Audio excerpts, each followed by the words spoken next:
11 diena keliaujant aplink Lietuvą ir šiandien jaučiamės gerai pailsėję. Kas rytą susiruošti mums užtrunka bent 2 valandas, iškart po to pajudėjom.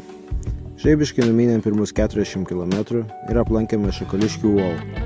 Buvo labai sunku ją prieiti, bet manau buvo verta. Grįžome į kelią. Kita stotelė Vilnius.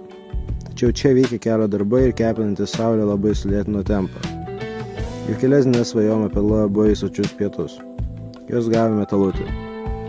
Pasistiprinę kiek suglumome. Teko perplanuoti maršrutą, nes supratom, jog tarpais tektų važiuoti magistraliniu keliu. Galiausiai suradome vietą nakvynei, kibome į darbą, nes dar buvo likę minti apie 30 km. Įsikūrėme, vieta nebuvo pati geriausia, tačiau prisižadėjom ryt anksti pajudėti ir neužsibūti. Pastebėjom, jog vakarais minti fiziškai daug sunkiau nei rytais. Galiausiai įsikūrėme laužą, išsimaudėme ir pasiruošėme vakarienę. Iki rytojaus.